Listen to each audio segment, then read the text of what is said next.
Hey everyone, it's Paul Benedict here with the Benedict Group at Keller Williams Realty Las Vegas. It's Tuesday, September 13th, here to give you a monthly update for the Las Vegas real estate market.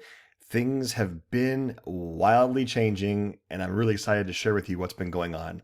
Let's dive right in and see how the market is shifting. The most important number for us to look at today is this number here, 10,005. Inventory. This is how many houses are currently for sale in Las Vegas right now. I pulled this number just a few hours ago this morning before I did my monthly market statistics mastermind for our office, and our agents in the office were quite surprised. So we keep skyrocketing in terms of inventory, and that's a good thing. We need more houses for sale so buyers have options and so prices can stop just also skyrocketing. We see from May to June, there was a significant increase. Then from June to July, we had another increase of inventory, July to August, and now we've eclipsed the 10,000 houses for sale mark. And the last time the Las Vegas Valley saw 10,000 houses for sale was in 2011, December of 2011, which was right at the bottom of the price decline from when the 2008 bubble burst, and the prices in most areas of the country, especially Las Vegas, free fell for about 4 years from 2008 to 2012. And our inventory has not been close to 10,000 houses since then. Now, I want to point out something here. This number is what the media has just vultured upon, and they're using this number to create this sense that the market is crashing, but it's simply not. 10,000 houses for sale is actually healthier than where we've been, healthier in the sense that our city has about 2.3 million people living in it. And economists say that any metropolitan area should have about 1% of the number of people living there in houses for sale. So 1% of 2.3 million is 23,000 houses. That should give us a balanced market. Now we're at 10,000. The reason why 10,000 feels so different is because look where we were. 2,500 houses listed for sale in February. Oh my gosh, last April, 2,500 houses in a city of 2.3 million people. That's what's caused the appreciation to go through the roof. So we're getting back to a sense of normalcy. So this is actually a good thing. Nothing to panic about here. Now, the number that isn't very exciting is the number of houses that closed last month in August. So we rounded out the month with 2,522 properties closing escrow. That is quite a low number in comparison to the months before. And the reason that that number is low is for two things, mainly because interest rates have gone up so much. From the mid threes, low threes, now we're at about 6-ish. Let me temper that though. I want to emphasize that you got to look at the big picture and not just month over month or even year over year. Interest rates in America have been around 8 to 9 and sometimes 10% average over the past 30 years, right? Let me say that again. If you go back 30 years, the average interest rate in America is about 9%. So anything under 9% is considered to be better than average. If you were around in the 80s or 90s and were in real estate or buying and selling houses, you might remember interest rates being in the teens.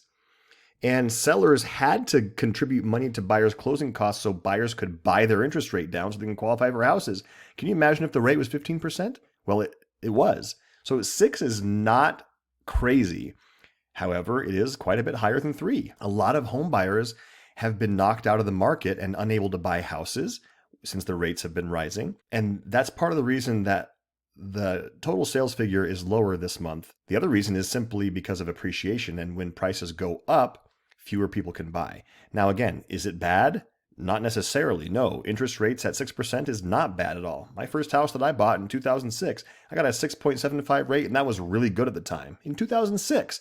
And that was right in the middle of that actual bubble that we had, right?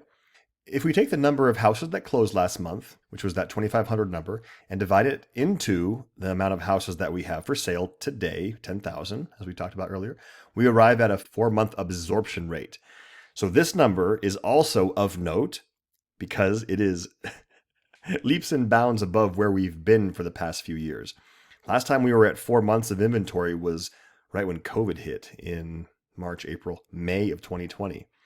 Now, what this means here, 4 months, it means that if no new houses were listed for sale today, if nothing new came on the market, it would take our current pace of sales about 4 months to absorb or sell all the houses that are currently available.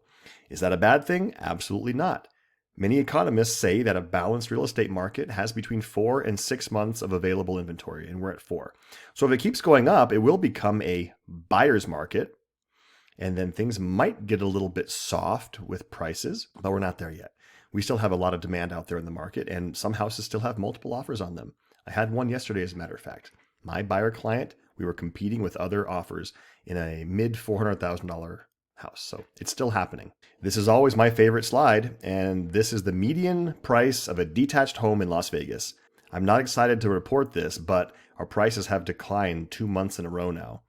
May, we saw a median price of $485, June, $470, and August, $450 for a detached house in Vegas.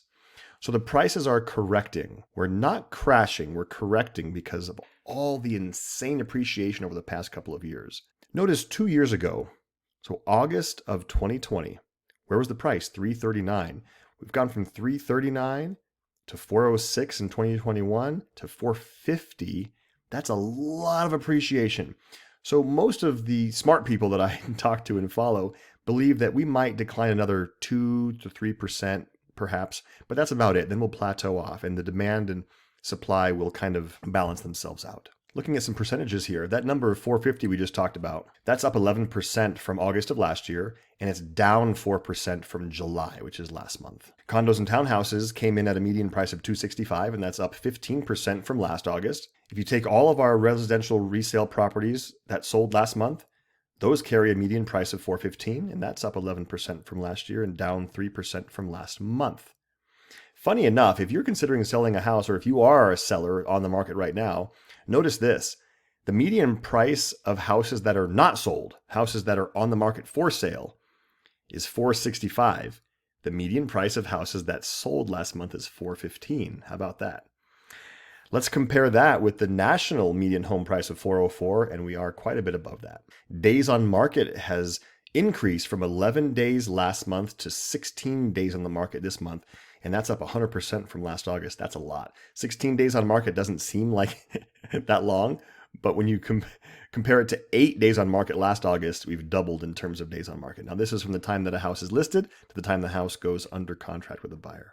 So far this year, we've seen almost 1,100 houses that have sold for over $1 million, and that's really good. Our luxury market is still going strong. This number decreased a little bit here. This is the percentage of sales that went to cash buyers last month, 28% versus 32 and 34 in the months prior.